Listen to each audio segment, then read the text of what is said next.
but leave it here in case. Got it. Okay. Hello. Good morning. Hi. How are you doing? Really good. How are you? How's your day been? I'm excited. I always ask my guests to present themselves. So please, Tanja, explain us, tell us who you are, where are you from, and what is your story? Okay. Wow. So many questions. I'm very excited to be here. First of all, thanks for having me. I'm really, really excited. Also a little bit nervous because this is my second interview for a podcast or YouTube. I have only done IG lives so far and a lot of Facebook lives. So my name is Tanja, like you already mentioned. I'm from Germany, but I have not lived there in like 5 years. I left in 2017. I had a very soul-sucking 9-to-5 teaching. When I think back, I was living in Berlin and I was very unhappy and I really needed a change. It was only 12 cruel months. I was stuck in a job I really didn't like. And it was mostly to please family. And because I've been at uni for 5 years and studied to become a teacher, but I realized that, yes, I want to help people, but not by teaching German or ethics or philosophy to teenagers that do not give a damn about it at all. I'm a mother of many teenagers, so I totally know what you mean. Different to be a mother than a teacher, but yeah. Mother can punish them in ways. You can take them the iPhone, you cannot. So exactly. Yes. And that's where the education always starts. Exactly. So I realized that I still want to help people, but I didn't know in which ways. And I felt so lost and I had no purpose. I just knew that there's more to life and that I really wanted to go and explore the world. So I packed my purple backpack that I got rid of after a while because it was really annoying. And left not to find myself because I don't feel like, maybe find parts of myself that I forgot about probably or never questioned. And I started working with a mindset coach and she asked me questions no one ever asked me before and that I never thought of. And friends around me would never ask me as well. Something like, what would you do if money wouldn't matter, if it would just be flowing into your bank account every single day without you doing anything for it? And I explored my values and I just realized through the coaching with her that I actually want to do what she is doing. And she told me how reflective I'm already and the work I have done already in all the courses and journaling and so much. So I started to officially become a coach. I've always had the role of helping family members when they struggled with a boundary or with a habit. And that is exactly what I'm now coaching clients on. And where did you went? Where did you went with your bag? Because I did the same. I did not do the same. I packed my bags and I went to see if my family could move to Mexico. And I decided to stay in Mexico without my family, what is a very tricky decision to make. So my question to you is, where did you went? Wow, everywhere. So I started in Europe because I wanted to find a new place to live that wasn't Germany, but was by the beach with a more chilled mentality. So that was finding out what I wanted to do as well. But like the second goal was to find another home that suit me better. And because I've been living in the US for a while, I already knew that part. So I didn't really want to go back there. So I just explored a little bit of Europe. So all the major cities. I started in London, went to Paris, Barcelona, Madrid, visited a lot of my Spanish friends. And I always had Spain in mind, where I moved after traveling the world for 3.5 years. I moved to south of Valencia, right on the beach, which is really funny. I never thought that would happen. Excuse me? Where you are now? Yeah, that's where I am right now. But I had to come back to Europe to appreciate it pretty much. So I went to Portugal as well. And from there, I took over to just visit a friend shortly in the US. And then I went to explore Montreal because there was a good connection flight to Cuba. And I always wanted to see Cuba. I don't know if you've been. No, I have been in 52 countries, but Cuba is, I grew up with Cuba. So I grew up in Africa. I was born in Portugal. I'm Portuguese. I grew up in Africa, and I grew up with Cuban friends, Cuban family, like we call it, because it was a new country and it was full of other countries, communist countries who are trying this. This is like many years ago when you were not even a project. So this is, I was born in 80, almost 81. And so I'm 41 now. That was during the 80s. So, but I never went to Cuba. I went to many countries in my life, but Cuba, I'm in Mexico now. Like I said in the beginning, I love the idea of being able to do what we love and travel the world, whatever it is. It's something then I think is so inspirational, even for the people then we work with, right? I don't want to take you away from what you were saying, but I feel it's a certain freedom, right, to be a digital nomad. Yes. It's a certain freedom. But I also realized that emotional freedom is also really important. Like the location independence, freedom is great. But like the emotional freedom and cultivating more positive thoughts than negative thoughts, which is what I do with my coaching and in my own self-development, that is the ultimate freedom for me. I always thought it's the location independence, but it's actually the emotional freedom for me that is like, yay. Because when you have that, then everything else is flowing better. I feel like what is important to you, and we come back to you into your coaching, but what is important to you as a digital nomad? The place where you extra internet, the place that you are is important. Like, for example, for me, I love the idea of having a cheap place to be, but then I still feel then it's safe, beautiful, and I can create as a headquarters. So I have a headquarters in Merida, in Yucatan, but then my plan is traveling Mexico with my backpack because I'm a minimalist. I don't know if you are a minimalist as well, but what is important for you when you are out of your home or your family home? What is important for you? What do you look for? Okay, so that changed over the years as well, because I didn't used to have a home. I just packed everything up and I had no place to come back to besides my family home in Germany.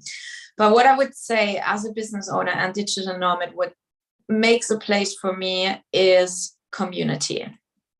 So like-minded digital nomads, entrepreneurs, travelers, whatever you want to call it, that kind of vibe is really important to me. And also community in the sense of people recognize me. So I am a very loyal person. I go back to the same coffee shop and I like that kind of familiarity while you still explore everything that is new. Does that make sense? Yes, makes a lot of sense. When I go to a place, I like to go to a specific restaurant or to a coffee shop. Yes. Exactly. I love exploring new places, but I'm always very happy when I found that one place, that one cafe that I can always come back to where there's a really chatty waitress, or I met someone that I like talking to, or just the vibe is good. That is always really important. And then also language. I find it easier because I speak German, English, and Spanish as well. I find it easier to connect with people in their native language. So I always prefer these kind of Spanish speaking or Latin American countries, or English speaking, where it's widely spoken as well. So I love that.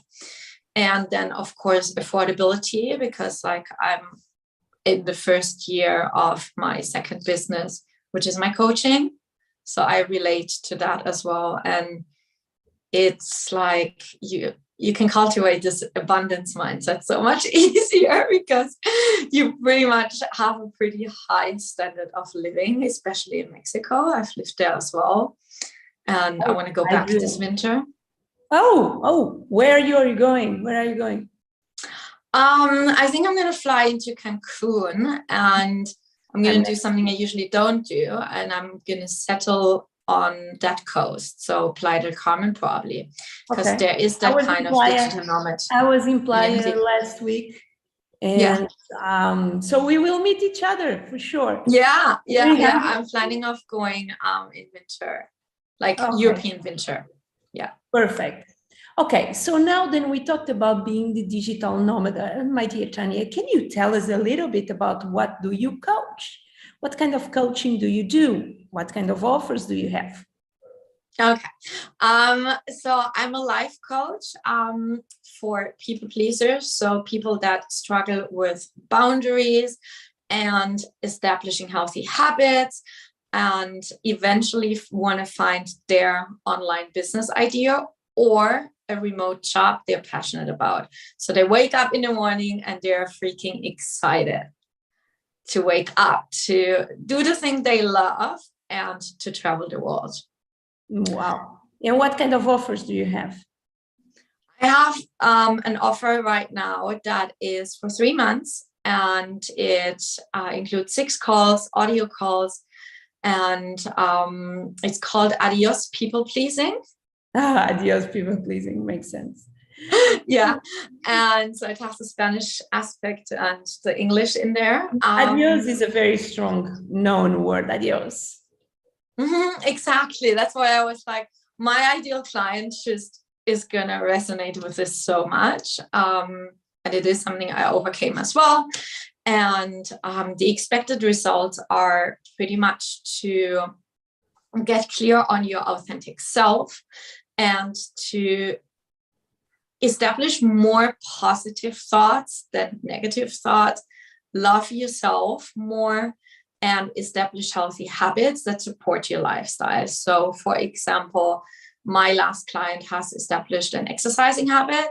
It was always really boring for her to do home workouts. We discovered that, and she decided and started to do yoga and like different kinds of exercises. And this is something I struggled with so much, especially when I was traveling, to like have that balance in your body and mind. Yeah. And okay, what kind of people do you work? You said people pleasing, but that is so it's more women, it's more men, it's more what age, where you find them, what kind of, guide us a little bit more so the people are listening. Yeah, it is for females. And the age doesn't really matter. Usually people reach out to me that are between 25 and 40, but like there's no limit, I would say. It's never too late to change your life. And they are stuck in a 9 to 5 and their habits suck. And they struggle with boundaries with their boss and making changes in their life. And they hate their work and have no clue what else they could be doing. And we're figuring that out. Wow.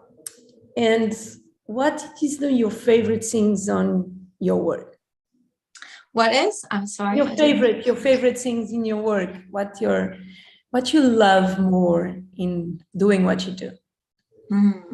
What I love most is connecting with people, helping people, being there as a supporter, as a cheerleader in their corner, because I know how hard it is when family, friends, and people around you are not believing in you and in your dreams. And they're like, you are crazy. Like, it's unrealistic to travel the world and do what you love. Who's going to even pay you for that? Like that kind of chatter. And holding that space for people, that is the thing I'm most passionate about. And also journaling, because that is my signature method. And I love journaling. It completely changed my mind. I'm obsessed with journaling since I remember myself as a person. And the best present that someone can give to me is an empty notebook and a pen. Yeah, always. I have 300. I keep writing. I have one. I was going to show to you, but it's for another. It's such a powerful tool. Why is journaling important for you? Journaling is important for so many levels. When I start worrying or overthinking, I do free flow journaling and I put it all on paper. I find that very therapeutic, but it's also my morning routine. I was really burned out in my first business as a German language coach because I took care of everyone else before I could take care of myself. I replied to... not put your mask first. Exactly. Got to put your own mask on first. And I was replying to client messages at all times of the day, no matter what, Sunday, Saturday, always, no boundaries there. And journaling has really helped me with that, with being more intentional and not being so aimlessly, and also setting an intention on how I want to feel today instead of going aimlessly and letting the weather dictate or other people dictate how I want to feel. And like setting weekly goals as well. Like journaling is a great tool to hold yourself accountable and to coach yourself as well. So my first mind coach always sent me journaling prompts as well. And I found that a really good tool to dig deeper and pull the layers of emotional healing and discovering the limiting beliefs that are holding you back in pursuing what you want to do as well. What is on the future for you? Future, relocating to Mexico, living with like-minded people, not living alone anymore, in a community, motivational speaking on stages all around the world, women's circles all around the world, to hold that space for women and make everyone feel connected instead of alone and secluded. And full-time coaching. Yeah. And leaving my teaching business when I bought the plane to Mexico this winter. Nice. To help you to speed that, I have an invitation, or better, 2 invitations for you. Okay, one cool. Is this week I'm hosting an event 1.5 hours each day. So Friday, Saturday, and Sunday. Probably slightly too late for you, but we have recordings, and is how to become an influence creatrix queen in 3 days. And it's about how to get more clients online organically, how to grow online, how to get more followers, more people ready to pay you for your fees. And as well, how overcome money blocks then all of us have, at least when we want to go full on our coaching business. And I am bringing tapping as well. It's a free event just for women, just for like-minded people. So we are going to meet a lot of potential clients there. I'm going to send you that invitation. And as well, I'm sending you a second invitation for a roadmap. So for the next 3 months, how much money you want to make. And we will look up and see what opportunities we can bring together. But I want... Cool. Before then I ask you the last questions to you, then you share with us where can we find your work or how can we contact you? Okay. Great. So how can we find you? How can we find you online? I have a Facebook group, Making It Possible. That's my brand name. Mm-hmm. I truly believe that everything is possible with the right kind of support. So that's a little bit of the backstory behind it. I'm on Facebook, Tanja Degitz. I can send you the links to it as well. Please do that. And so tell me. I'm on Instagram with Making It Possible as well. Making It Possible is a great name. Tell us your why. Why? I think you told us already. You had probably people who did not believe in you. That is your why. Do you want to explain? Partly. It's a little bit bigger than that. So please tell us your why. Yeah, so it's partly, of course, my own story that I said before, but mostly what also brought me to teaching back then was that I wanted to make the world a better place. And I know this sounds a little bit cheesy, but by improving myself, working on my things and projecting less onto others, I can help others do the same. And with each person that steps into their most authentic self, doing what they love, traveling the world, discovering the beautiful place it is, we automatically make the world a more positive and empowering and better place. And that is my why. I have a niece, she's 9 years old, and that's what I want for her. Beautiful. Do you have favorite quotes? Favorite quote? Ooh, yeah, now you're putting me on the spot. Many probably. And let me think. A favorite quote. Yes, I don't know if it's a quote. It's from Nike advertising, and my higher self. My higher self told it to me in a visualization I have done with my last coach. And she said, just do it. Just do it. Just do it. What is your favorite thing in life? My favorite thing in life, so many. The beach and coffee. The combination. The beach and coffee, the combination of it. The beach and coffee. Do you know what I like? I like canela, cinnamon on my coffee. Me too.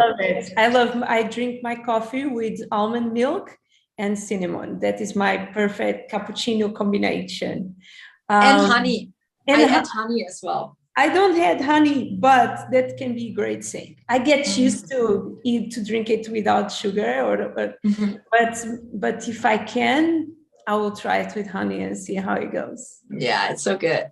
Oh, what message did you give to yourself if you could go back in time 2 years and a half when you start this journey, or a little bit more? What is the message then you sent to yourself? Trust the path you're on. Trust yourself. And what is the message you are going to send for yourself in the future? Ooh. What am I going to send a message for myself in the future? Or from the future back to you now? Ooh. Well done. I'm so proud of you. Well done. That's the first thing that intuitively got into my mind. It's amazing. I'm so happy to meet you because I know what is the courage and the bravery then you need to have to go out of the norms, and especially if you went to university and you went to study for 5 years, and people have certain required actions then they think you need to take to be part of the system. So I want to say congratulations to go out of the system and do what you love. I believe that gives us years of life. And I want to say thank you for that. Thank you for sharing your story. And do you want to send a message to the women who are watching us now? A message to the women that are watching us now. For us to wrap this. Wrap it up. Reach out to me if you need help, and trust when you get that nudge of reaching out to someone. And what I can always encourage is to invest in someone that is 2 steps ahead of you and can help you and lead you, and trust that nudge. That's what I would tell the world and the women out there. Nice. That need to hear it. Beautiful. Thank you so much, Tanja. I'm going to say bye to everyone who's watching and listen to us. This was our podcast, Influence Your Creatrix, with Tanja today, directly from Spain now. You are in Spain, right? Valencia? Spain, yeah, Valencia. And I'm going to say bye to you guys, and I'm going to turn off the cameras and say bye to you properly. Bye-bye, guys.